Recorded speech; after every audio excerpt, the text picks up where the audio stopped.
Hi, I'm Richard Haller, and today we're going to talk about songs from the Midwest and a little bit about the history and geography of this region also. Now, the first thing to know is that the Midwest was settled later than the Northeast and Southeast. Those regions are where the original 13 states were. But about 1825, the Erie Canal was built across New York State from Albany to Buffalo, and that opened up this region for settlement. And many people from the Northeast traveled there because of the new farmland that was available. Now, when they got there, they found the easternmost part of the Midwest, the states like Ohio, Illinois, and so on. The conditions were very much like the place that they were from. That is, the natural landscape is a forest. There are rolling hills. The rainfall is not quite as much as what we get here in the Northeast, but they get 30 inches, so that was enough to grow all the crops that they were used to growing. However, as you travel further west to states like Nebraska and Kansas, the landscape changes. The natural landscape is not forest, it's grassland, prairie. The rainfall is much less, 20 inches of rain and even less than that, even 10 inches of rain. It turns out, though, that this part of the world has some of the best farmland. What happens is that grass, which is not like a lawn, it's this grass that grows perhaps 6 feet tall. And every year about a third of the roots die. And that builds up the soil. And so that over hundreds of years, instead of having 6 to 8 inches of that good dark topsoil, the top layer of soil that's so good for growing things like we have in the Northeast, in this part of the world, in the Midwest, particularly in the western part, the topsoil is as deep as 20 feet. Not only that, but this region, the entire region, has very few rocks and stones in it. So when it came to farming, it was far better than the land that these folks were used to. Now, we're going to do a song which is called Oleana. Oleana is a made-up place, but it's based on something that really happened. In Norway, way across the ocean, there was a man by the name of Ole Bull, and he bought up large amounts of land in the Midwest, about 250,000 acres, and he offered it for sale in Norway. He advertised it as being wonderful farmland, beautiful hayfields and gardens and so on. And people in Norway bought it without ever seeing the land.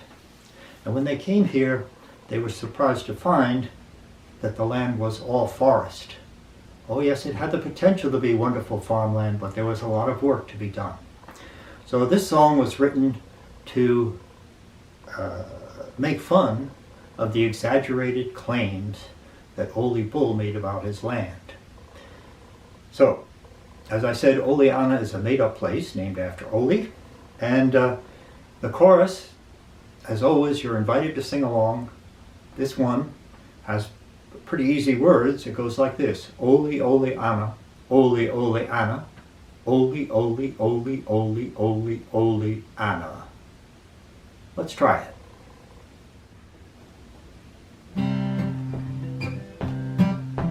Hope to be in Oleana, that's where I'd like to be, rather than in Norway and drag the chains of slavery. Holy, holy Anna, holy, holy Anna, holy, holy, holy, holy, holy, holy Anna. In Oleana Louisiana land is free. The corn and the wheat they plant themselves, then grow a full foot every day, while on your bed you rest yourself. Holy, holy Hannah, holy, holy Hannah, holy, holy, holy, holy, holy, holy Hannah. Little streams of lemonade pour from the rocks and flow away. The cows they like to milk themselves, and the hens lay eggs 10 times a day. Holy, holy Hannah, holy, holy Hannah, holy, holy, holy, holy, holy, holy Hannah. So if you'd like a happy life, for holy Hannah you must go. The poorest man in the old country becomes a king in a year or so. Holy, holy Hannah, holy, holy Hannah, holy, holy, holy, holy, holy, holy Hannah. Holy, holy Hannah, holy, holy Hannah, holy, holy, holy, holy, holy, holy Hannah. Now, with all the exaggerations in that song, there was some truth to it. It was possible to acquire land very cheaply. Here's an example of a poster that's offering land by a railroad that has built tracks through this region and is now offering land for sale so that people will live there and use the services of the railroad.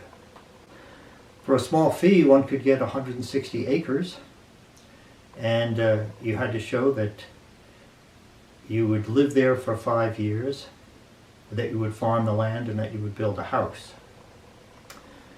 Now, building a house might seem a simple enough thing, but remember, this is grassland.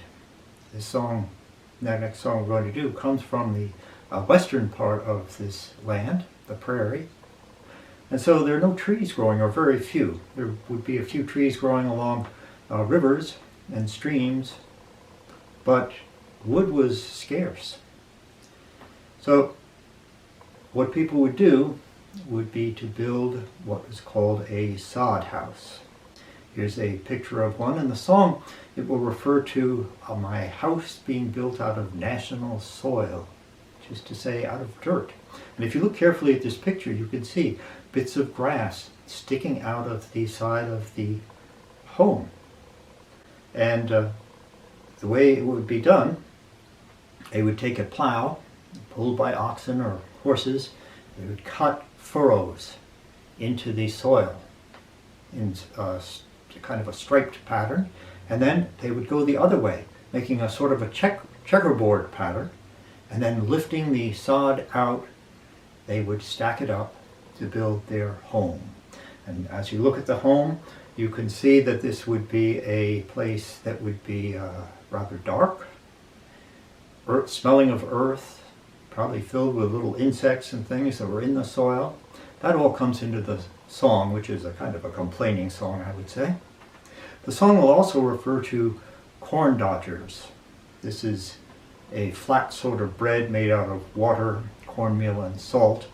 It also talks about hardtack, which is a similar thing, only made out of wheat. The song is called My Government Claim. And the government claim would be that land that you could get if you lived on it for 5 years and met all the requirements. So, let's go ahead and try the song, and again, you're welcome to sing along.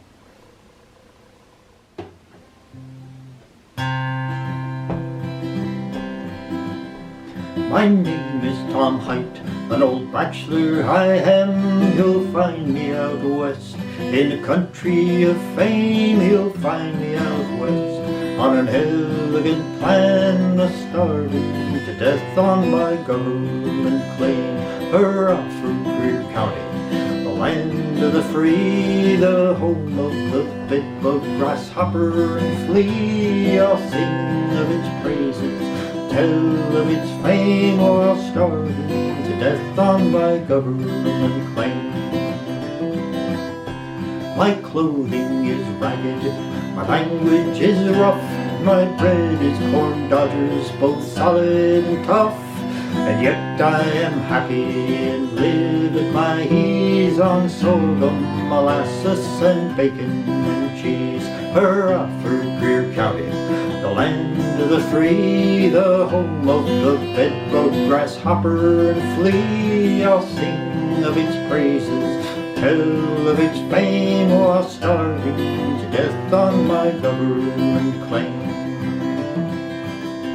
My house it is built out of national soil, the walls are constructed according to Hoyle. Its roof has no pitch, it's as flat as the plain. I always get wet if it happens to rain. Hurrah for Greer County, the land of the free, the home of the bedbug, grasshopper and flea. I'll sing of its praises, tell of its fame while starving to death on my government claim.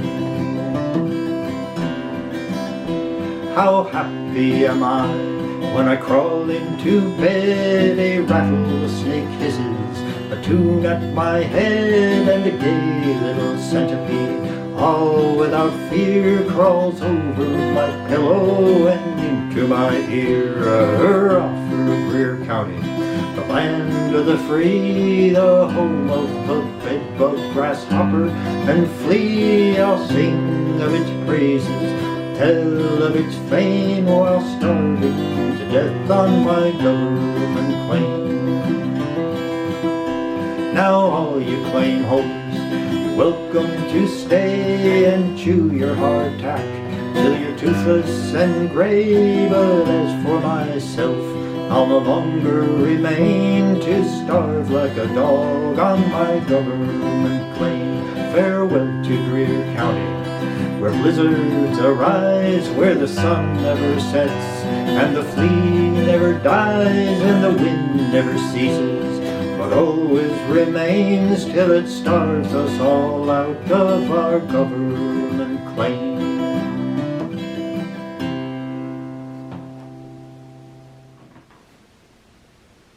Now in that song, the claim holder decided in the end that life was not for him. He was going to go back east. People that stayed had to be tough. And over time, they succeeded in building a home, in creating a farm, and eventually building a house that was not a sod house, but a house of brick or wood. Our next song is called the Milk Cow Blues. Blues is kind of a sad song, and it's a song that has to do with a particular kind of farming, dairy farming, which is centered in the Midwestern state of Wisconsin. The dairy farmer has a different routine from other farmers. You know, most farming changes with the season. You know that if you have a garden. You plant in the spring, take care of whatever you're growing, and then in the fall you harvest. The winter is kind of a slow time because you can't really be doing a lot of farming then. For the dairy farmer, though, the life is pretty much the same in some ways all year long, because the cows have to be milked every day, and 12 hours apart is when the way you're supposed to do it, twice a day. So if you decide you want to have your milking done by 6 in the evening, say, and it takes 2 hours to do it, well, that means you're going to have to get up at 4 in the morning to do your first milking. And that is every day. Christmas, holidays, weekends, doesn't matter, those cows have to be milked. So, in our song, what's happening is the farmer is actually talking to his cow, or one of the cows, a cow named Emma. How do we know that? Well, because he calls her by name in the song. Now, she's referred to as a Jersey, A Jersey is a particular kind of cow. You see the pretty light brown cow there? That's a Jersey cow. A long time ago, that was the most favored cow because it gives a lot of cream. Not as much milk, but a lot of cream. Nowadays, if you were to go to Wisconsin, you would probably see many more of the black and white cows that you can also see in the picture. Those are called Holsteins. They give a lot more milk and less cream. It refers to, that is, the song refers to the cow chewing her cud. That has to do with the digestive process of cattle because they re-chew food. It also refers to cockleburs. Now, cockleburs is probably a term you haven't heard. It refers to the seeds of the burdock plant. And I'll bet you are familiar with it, even though you may not have known it. If you know in the fall, those little round seeds that will catch on your socks and stick to your clothing, that's the seed of the burdock plant. Well, again, you're welcome to sing along. Let's give this song a try. It's called Milk Cow Blues.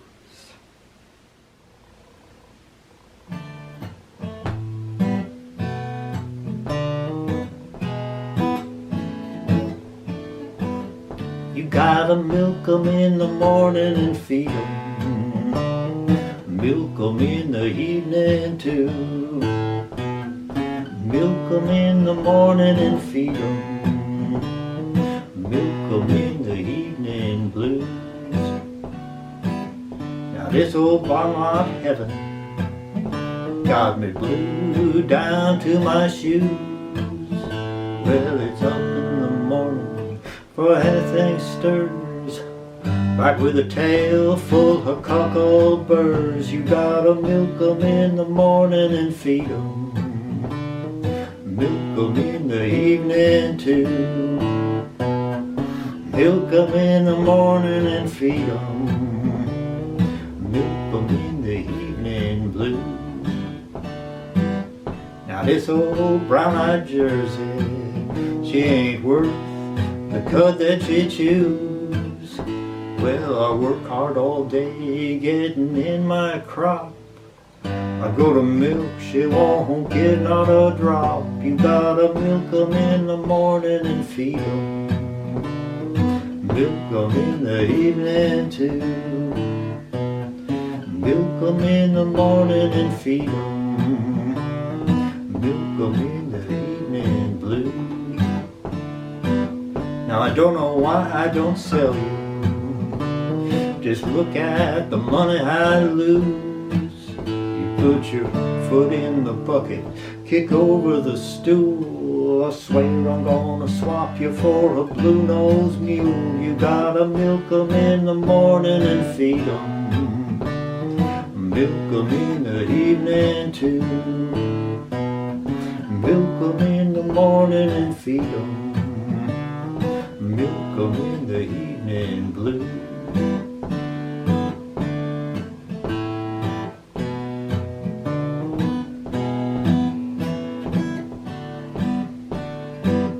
Now looky here, old Emma, I swear I'm gonna give you the news.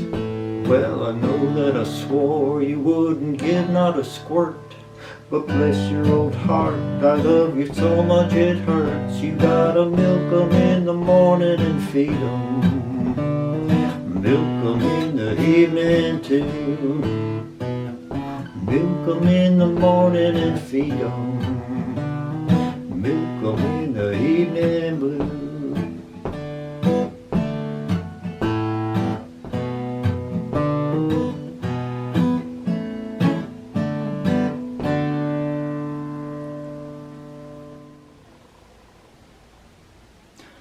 Now you may have noticed that that last song had a different sound from some of the songs we've done in the past. More rhythmic, and also a different kind of chord. So most of the songs we've done we might play a G like this. But in this song we also heard this. G7. A different sound. This comes from the Afro-American influence in American song. And the next song we're going to do is a blues.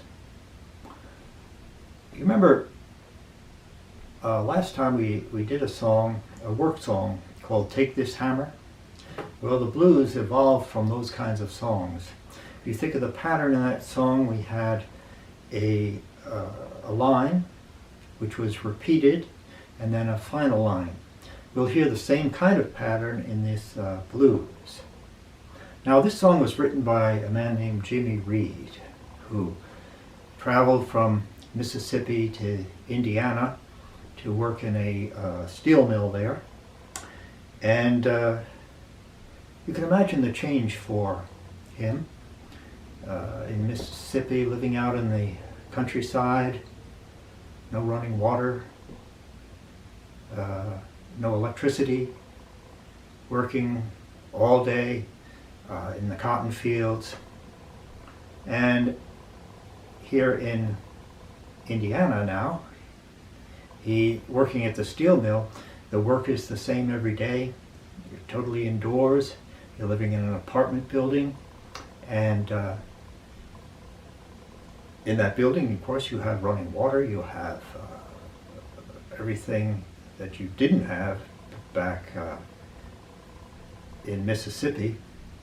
And I should say, Jimmy Reed isn't the only person who made this change. About 2 million people moved north into cities in the Northeast as well as the Midwest between 1900 and 1940. They left the South because of violence against them, because of the boll weevil, which is an insect that was creating all kinds of problems with the cotton crop, but also because of segregation. Here we see a waiting station in a southern city. It is segregated, which means that there is a separate waiting room for people with light skin and people with dark skin. Now, when these folks get on the train and travel north, and they arrive in a city like Chicago or Detroit, they're going to find that there's only one waiting room, and all people are welcome. So that by itself might be a reason to decide to make this journey north. As I said, the life would be very different in a northern city. There would also be a lot of temptations and issues that could come up, and some of these things are expressed in this next song that we're going to do by Jimmy Reed, called Bright Lights, Big City.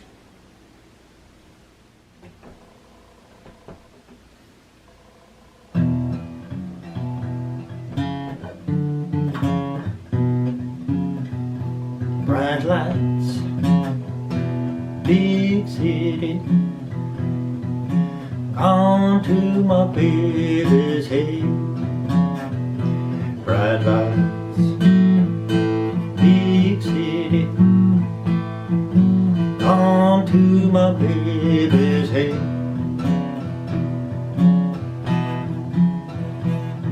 I try to tell that woman, but she don't believe a word I say.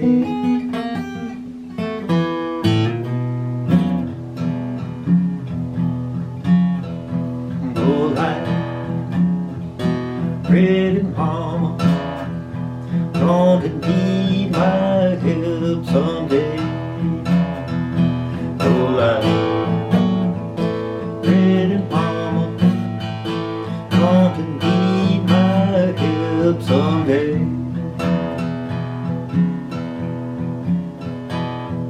You're gonna wish you'd listen to some of those things I say.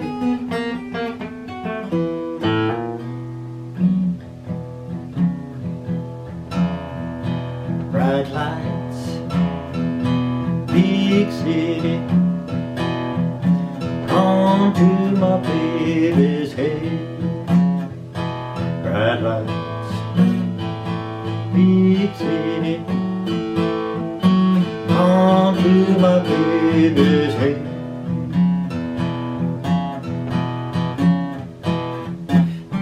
Try to tell that mama, but she don't believe a word I say.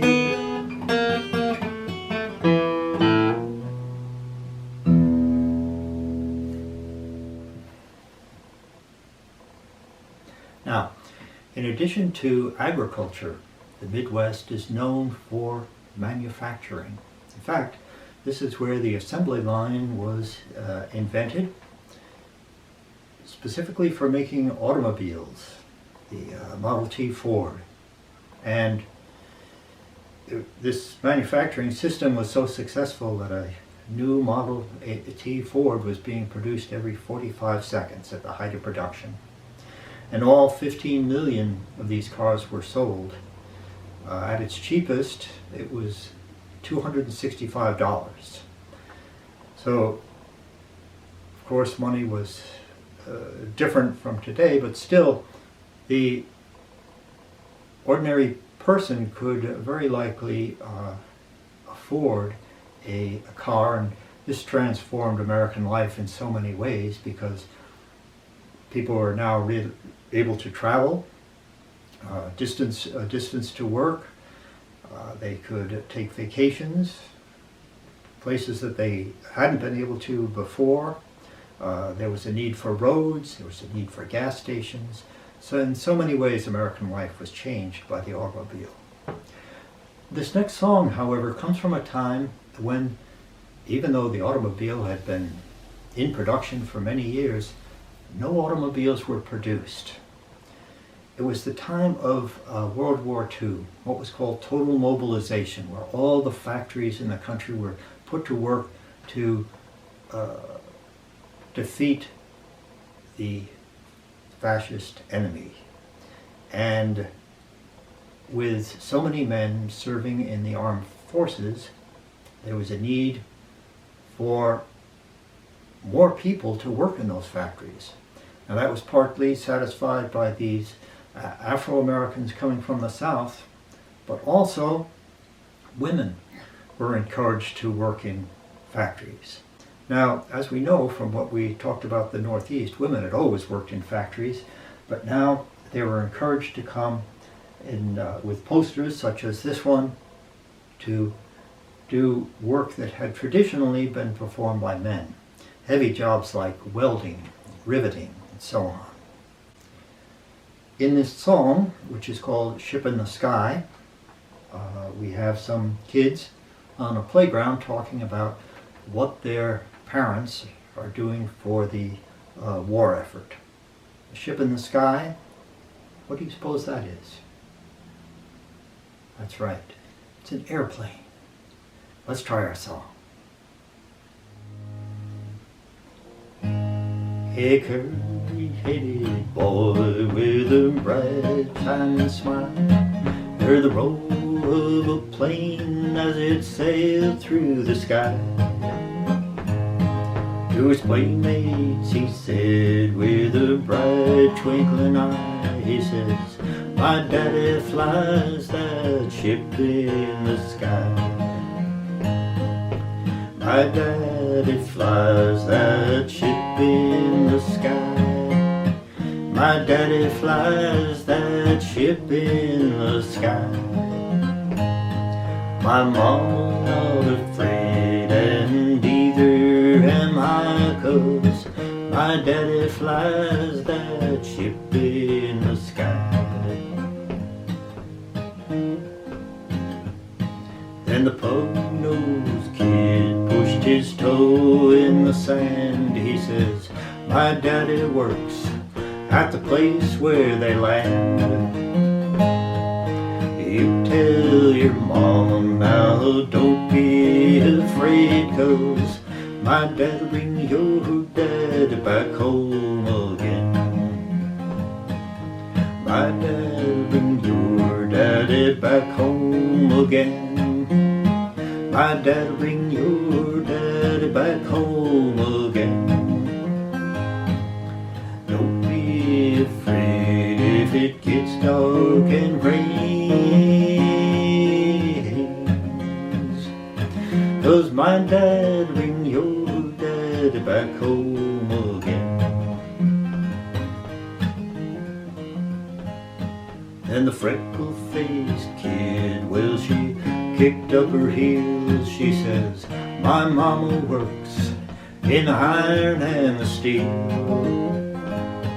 My mom builds the planes and they fly through the sky, and that's what keeps your daddy up there so high. That's what keeps your daddy up there so high. That's what keeps your daddy up there so high. My mom builds the planes and they fly through the sky. That's what keeps your daddy up there so high.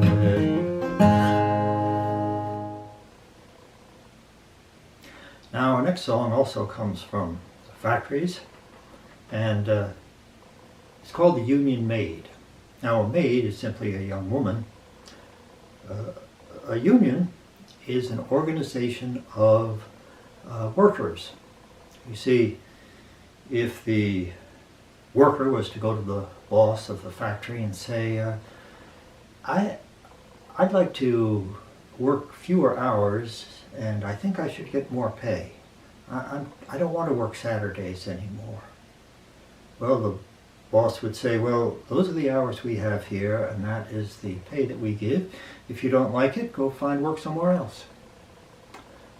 On the other hand, if all the workers were to get together and go to the boss with the same request or demand, well, things are a little different. He can't very well have all the workers walk out to find another job. He'd have to hire a whole bunch of new people and train them. Also, these workers might choose to go on strike.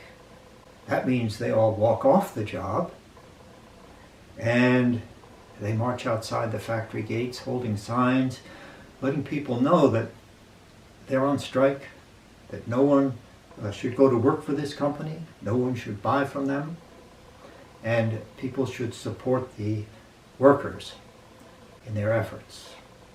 So, under those circumstances, perhaps the boss will be a little more interested in coming to some kind of agreement. This all comes into the song we're going to do. In this song there are a lot of words I expect you're not familiar with. Ginks and finks are two of the words. That refers to informers, people that go to a union meeting and then go back and tell the boss what's going on there. It mentions pinks. Pinks were officers of the Pinkerton Detective Agency. They were kind of like a security guard today, but they were often called to break strikes. Company stools are referred to. That's another word for spies.